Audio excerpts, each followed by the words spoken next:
Good afternoon, students. Today I am covering the chapter 1 of your geography, that is India's size and location. In this chapter we have to be learned that exactly what is the India's size, how much area covered by the India, as well as where it is located on the globe, location of India on the globe. Okay तो इस chapter में हम mainly size और location को read करेंगे. To understand the location, first of all we come on the location. Exactly in your book there is the first topic is location of our country, and to understand the location we must have to be discuss two things. We must have to be clear two things. One is longitude and second is latitude. What do you mean by longitude and latitude? अगर मैं आपको simply बताऊं तो longitudes और latitudes का अगर हम class 9th के लेवल को डिस्कस करते हैं तो according to you these are latitudes and this are longitudes. ठीक है, ये हमारे लैटिट्यूड्स हैं जो वर्टिकल लाइंस हैं, सॉरी हॉरिजॉन्टल लाइंस हैं, और जो वर्टिकल लाइंस हैं वो हमारे क्या हैं, लॉन्गिट्यूड्स हैं. ठीक है, now definition of longitudes and latitudes को एक बार पढ़ना ज़रूरी है. हालांकि this is not the part of our chapter, ये हमारे चैप्टर का पार्ट नहीं है, but for your general knowledge it is very much important that you must know what is longitudes and what is latitude. Okay, so longitude imaginary lines on the globe, ये imaginary lines हैं globe पर, and these are vertical lines that meet at poles. ये vertical lines हैं जो कि poles पर meet कर रही हैं. जितने भी हमारे लॉन्गिट्यूड्स हैं they meet at globe poles, वो पोल्स पर मीट करते हैं. ये बात आपने ध्यान में रखनी है. ठीक है, पोल्स पर मीट करते हैं हमारे लॉन्गिट्यूड्स. There are 360 longitudes. अगर हम प्राइम मेरिडियन 0 डिग्री लॉन्गिट्यूड होता है और इसके इस साइड और इस साइड की बात करें तो इधर 180 एंड 180, तो टोटल 360 लॉन्गिट्यूड्स होते हैं हमारे पास. These help to measure the time of a place, और ये हमारी हेल्प करते हैं किसी भी प्लेस के टाइम को मेज़र करने में. Okay, so this is your longitudes. Now come on latitude. Latitudes क्या हैं? Imaginary horizontal lines on the globe. Horizontal lines हैं ग्लोब पर, and there are 180 latitudes. 180 latitudes हैं total, and these helps to measure the temperature of a place, और ये किसी भी place के टेम्परेचर को मेज़र करने में हमारी हेल्प करते हैं. ठीक है, लैटिट्यूड्स में अगर मैं नॉर्मल बात करती हूँ तो हमारे पास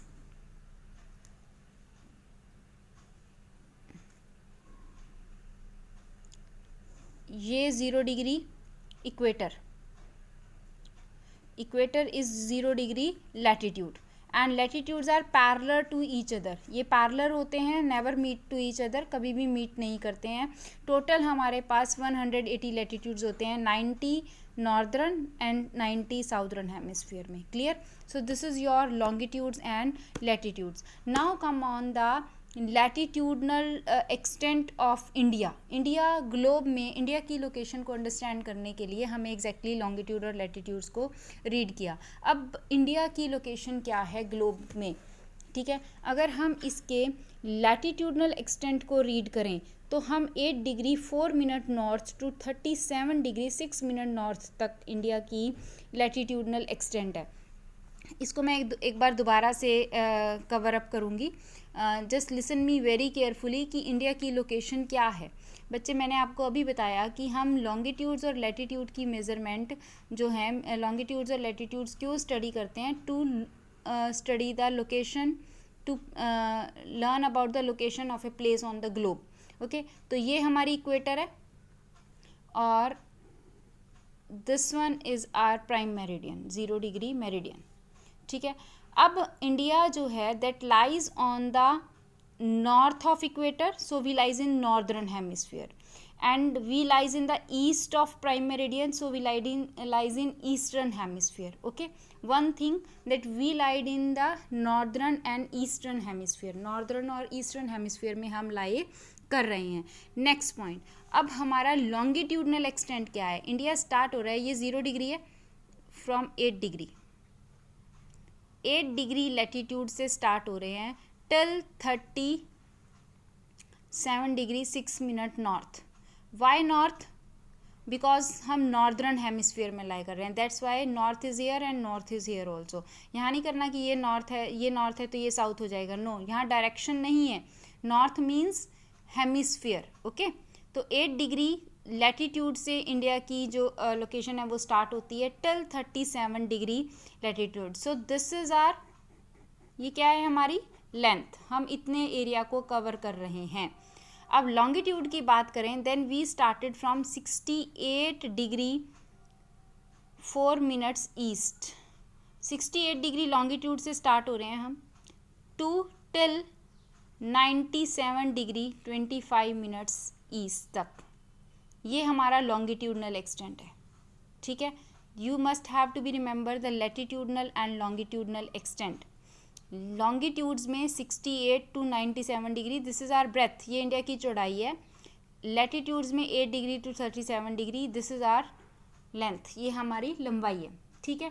यहाँ ये तो हो गया हमारा लॉन्गिट्यूडनल एंड लैटिट्यूडनल एक्सटेंट। इसके अलावा 23.5 डिग्री जो लैटिट्यूड है, इंपॉर्टेंट लैटिट्यूड्स हैं ये, 23.5 डिग्री जो लैटिट्यूड है, this almost passes from the middle of the country, country के मिडल में से पास कर रहा है ट्रॉपिक ऑफ कैंसर। तो ये इसको ऑलमोस्ट 2 पार्ट्स में डिवाइड करती है, ठीक है। ये एक लोकेशन का पार्ट है हमारा, that 23.5 degree tropic of cancer almost divided into 2 equal halves, okay. Now come on the what that is size of our country.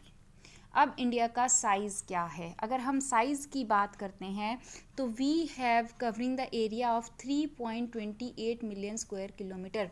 Level size की जब हम बात कर रहे हैं तो ये कर रहे हैं कि इंडिया एग्जैक्टली यहाँ से यहाँ तक और यहाँ से यहाँ तक कितना एरिया कवर कर रहा है लेंथ और ब्रेथ में। तो द एरिया इज़, साइज़ में एरिया इज़ 3.28 स्क्वायर किलोमीटर, ठीक है, मिलियन स्क्वायर किलोमीटर, ठीक है। हम इतना एरिया कवर कर रहे हैं। उसके बाद हमारे पास आते हैं कि इंडिया की लैंड पोर्शन कितना है और हमारी कोस्टल लाइन कितनी है। ये भी लेंथ ब्रेथ में हम करते हैं। अगर हम एरिया वाइज चलें तो वर्ल्ड में इंडिया जो है वो 7th प्लेस पे है। According to area India is the 7th largest country in the world. But अगर पॉपुलेशन के अकॉर्डिंग चलें तो we are at the 2nd place and India cover the 2.4% land portion, land of the world. World का 2.4% land हम cover कर रहे हैं, ठीक है। ये तो हो गया इंडिया का साइज़।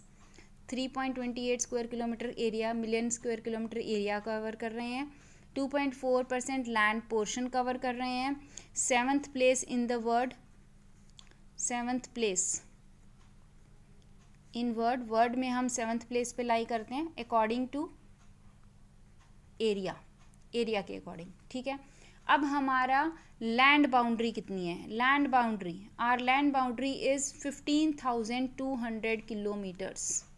हम लैंड बाउंड्री ये है हमारी, ये सी, यहाँ तक सी है, यहाँ से लेकर ये सारी, ये हमारी सारी लैंड बाउंड्री है till here and this land boundary is 15,200 kilometres.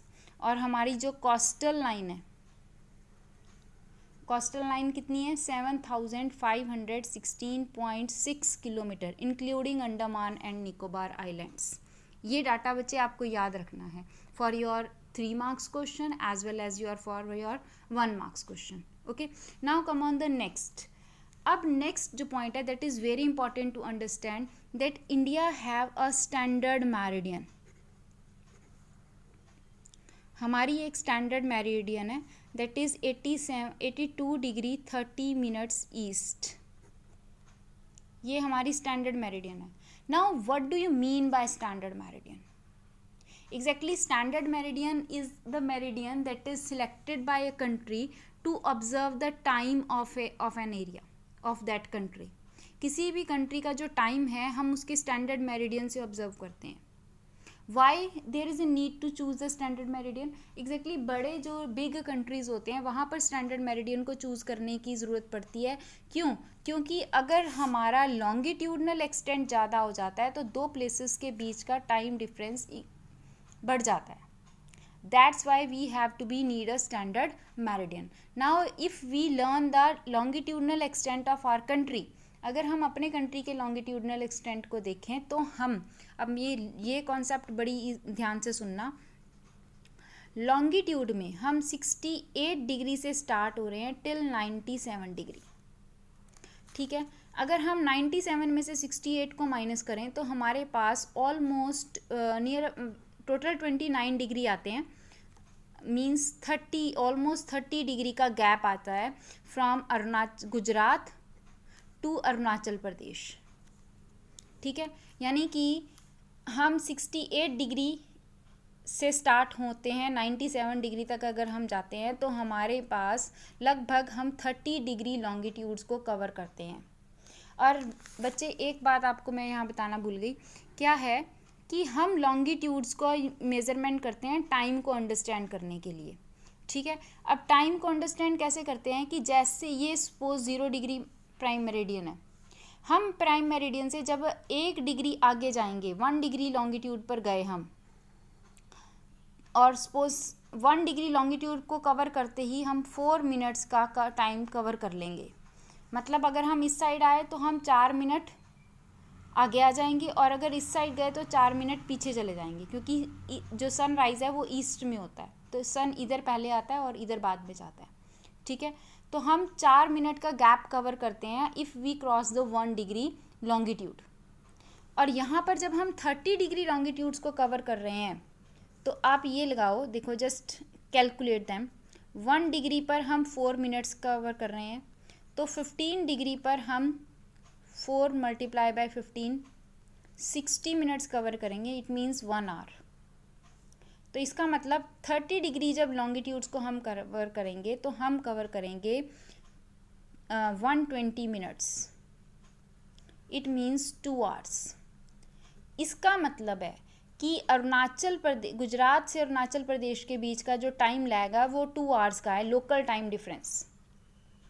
अब लोकल टाइम डिफरेंस क्या होता है? लोकल टाइम होता है किसी भी एरिया का टाइम अकॉर्डिंग टू द सन की लोकेशन के अकॉर्डिंग. सन ईस्ट में मॉर्निंग में होता है, वहाँ से हम टाइम स्टार्ट करते हैं और सनसेट तक का टाइम पीरियड लेते हैं. ठीक है, तो वो टाइम होता है. तो लोकल टाइम जो है वो डिफ़र हो जाएगा गुजरात का और अरुणाचल प्रदेश का. ठीक है, तो यहाँ पर हमारे पास 2 आवर्स का टाइम लैग आ जाता है गुजरात और अरुणाचल प्रदेश के बीच में. इस 2 आवर्स के टाइम लैग को कवर करने के लिए हमने क्या चूज़ किया? 82.5 डिग्री ईस्ट को स्टैंडर्ड मेरिडियन, ताकि पूरे भारत में एक ही टाइम गैप रहे. ये जो टाइम है 2 आवर्स का, ये हमें मेज़र ना करना पड़े. ठीक है, 82.5 डिग्री ऑलमोस्ट कंट्री के मिडल में से निकलती है, तो यहाँ पर जो टाइम होगा वो दोनों साइड ईजीली एक्सेप्टेबल होगा, गुजरात में भी और अरुणाचल प्रदेश में भी. ठीक है, that's why we selected standard meridian to remove the time lag of 2 hours. Secondly, to remove any type of confusion, to set out the timing of railways, airways and the many other official things. Okay, और बहुत सारी चीज़ों के time lag को, confusion को दूर करने के लिए हमने स्टैंडर्ड मेरिडियन को चूज़ किया. 2 आवर्स का टाइम लैग क्यों है? बिकॉज हम ऑलमोस्ट 30 डिग्री कवर कर रहे हैं लॉन्गिट्यूड्स में, गुजरात और अरुणाचल प्रदेश के. ठीक है, ये तो था आपका लॉन्गिट्यूडनल एक्सटेंट. अब आ जाते हैं, एक क्वेश्चन हमारे पास आता है लैटिट्यूडनल एक्सटेंट का. यहाँ पे हमारे पास क्वेश्चन आता है, देखिए यहाँ पर क्वेश्चन है from Gujarat to Arunachal Pradesh there is a time lag of 2 hours. Why? तो वाई का रीज़न मैंने आपको बता दिया, और पासिंग वाई का रीज़न ये रहा कि हम 20-30 degree despite fact east west extent appears to be smaller than the north south. तो हम 30 डिग्री लॉन्गिट्यूड्स को कवर कर रहे हैं, जिसकी वजह से लोकल टाइम के बीच में डिफरेंस आ जाता है। अब एक क्वेश्चन और आता है कि that in latitudinal extent influence the duration of the day and night as one moves from south to north, कि जो हमारा लैटिट्यूडनल एक्सटेंट है वो भी duration of day and night को चेंज करता है जब हम साउथ से नॉर्थ की तरफ जा रहे हैं। जैसे जैसे हम इक्वेटर से दूर होते जाते हैं वैसे वैसे ड्यूरेशन ऑफ डे भी चेंज होता रहता है। वाई इट इज़, यहाँ पर क्वेश्चन ये राइज होता है, why there is the difference. देखिए ये क्वेश्चन आपके पास डू यू नो में दिया हुआ है, फाइंड आउट में दिया हुआ है। Why there is the difference between the duration of day and night hardly felt at Kanyakumari but not so in Kashmir, कि डे एंड नाइट के बीच का जो डिफरेंस है वो कन्याकुमारी में तो मुश्किल से फील होता है बट कश्मीर में फील होता है। डे एंड नाइट का डिफरेंस होता है ना, हमारे यहाँ पर दिन, सर्दियों में दिन छोटे हो जाते हैं, रातें बड़ी हो जाती हैं, गर्मियों में दिन बड़े होते हैं, रातें छोटी होती हैं। मतलब उसमें क्या होता है कि जो सनराइज़ और सनसेट का टाइम है वो बढ़ जाता है, ड्यूरेशन चेंज हो जाती है, तो वो हमें फील होती है, कश्मीर में फील हो रही है but not in Kanyakumari. Why? Kanyakumari में almost 12 hours day and 12 hours night रहता है, ऐसा क्यों? तो इसका रीज़न भी है। रीज़न क्या है? Sun rays is almost perpendicular, सीधी पैरेलल पड़ती हैं ऑन द इक्वेटर। अब इक्वेटर पर सारा साल लगभग सन की रेजेस सीधी पड़ने की वजह से यहाँ पर दिन और रात का समय ऑलमोस्ट सेम रहता है। बट जैसे जैसे हम इक्वेटर से दूर जाते हैं, as we go far away from the equator, the duration of day and night change. At tropic of cancer sun rays are parallel at 21 June, sun rays 21 June पे पैरेलल होती हैं, और ट्रॉपिक ऑफ कैप्रिकॉर्न पे 22 दिसंबर। यानी कि यहाँ पर सबसे बड़ा दिन 21 जून है, सबसे बड़ा दिन, सबसे ज़्यादा लंबा दिन होता है 21 जून को। उसके बाद सन डाउन आना स्टार्ट हो जाता है और दिन छोटे होने स्टार्ट हो जाते हैं। अब दिन छोटे हो गए हैं हमारे, रात को शाम को 6:30 बजे अंधेरा हो जाता है, पहले 7 बजे अंधेरा होता था। तो ये एक इफ़ेक्ट है किसका? लैटिट्यूड्स का, कि जैसे जैसे हम इक्वेटर से दूर जाएंगे वैसे वैसे जो डे है वो लंबा होता जाएगा, नाइट्स छोटी होती जाएंगी in the summer season. And winter season में क्या होगा? सन की मूवमेंट के अकॉर्डिंग, जब सन ऊपर मूव कर रहा है तो डेज लॉन्ग है, और जब सन नीचे मूव कर रहा है तो डेज शॉर्ट है, बस। ठीक है, सो this is the difference between Kanyakumari and Kashmir. इसका आंसर मैं आपको लिखवा दूंगी, वैसे तो आपकी गाइड में दिया हुआ है इसका। ठीक है, सो this is the main topic of your chapter. ये मेन टॉपिक था। इसके बाद हमारे पास टॉपिक है India and the world. India and world में हम एग्जैक्टली पढ़ेंगे कि इंडिया कहाँ लाई कर रहा है, क्या पोजीशन है। अगर हम इंडियन लैंड मास को देखें तो has a central location between east and west Asia. East और वेस्ट एशिया के बीच में एक सेंट्रल लोकेशन पर इंडिया लाई करता है। India is here and almost देखो ईस्ट एशिया, ये पूरा एशिया है और इसके बीच में ऑलमोस्ट सेंटर में हम लाई कर रहे हैं। So we have a central location on Indian Ocean also. इसी वजह से हमारी इंडियन ओशियन के ऊपर भी एक सेंट्रल लोकेशन है। ठीक है, the trains Trans-Indian Ocean route which connect the countries of Europe in West Asia and countries of East Asia provide a strategic central location to India। और इसी वजह से हम यूरोपियन और एशियन कंट्रीज़ के साथ बहुत अच्छा ट्रेड कर पाते हैं, एक अच्छी लोकेशन देता है। इंडियन ओशियन के ऊपर हम ऑलमोस्ट मिडल में हैं। This is the reason that Indian Ocean got a name on our country, हमारे कंट्री के ऊपर ही इसका नाम है। ठीक है, has a long coastline on the Indian Ocean, as India has indeed, it is India's immediate position in the Indian Ocean which justify the naming of ocean after it। ठीक है, ये क्वेश्चन भी है आपके पास कि इंडिया का नाम Indian ocean क्यों पड़ा है। ठीक है, चलिए ओशियन का नाम इंडियन ओशियन क्यों पड़ा है। ओके, अब लॉन्ग कोस्ट लाइन की वजह से हमारा वर्ड में बहुत अच्छा कंट्रीब्यूशन रहा है। हमारे उपनिषद, रामायण की स्टोरीज़, पंचतंत्रा की stories, Indian numerals, decimal system, ये सब कुछ हमने वर्ड को प्रोवाइड कराया है। ठीक है, the spices, muslin and the other merchandise were taken from India to different countries. ये सब कुछ व्यापार की वजह से हमारा ट्रेड रिलेशनशिप बहुत अच्छे रहे because of the central location. We have a very good central location. All this shows the sea route of our country, और ये शो कर रहा है कि हम पूरे वर्ल्ड के साथ वेल कनेक्टेड हैं with the help of sea routes, and that's why were playing this location plays an important role from the ancient time period, और हमने अपने थॉट्स अपनी कल्चर पूरे वर्ल्ड में फैलाई है। ठीक है, this is so and the last topic is India's neighbouring countries. Neighbouring countries हमारे कौन कौन से हैं आप सबको पता है। तो with this your chapter is over. तो इस चैप्टर के जो इम्पोर्टेंट क्वेश्चंस हैं वो मेनली आपके पास NCERT क्वेश्चन में अवेलेबल हैं। इसके अलावा जो 1-2 क्वेश्चंस होंगे वो मैंने आपको करवाए हुए हैं, बट नहीं तो मैं आपको असाइनमेंट में भेज दूँगी। ठीक है, थैंक यू।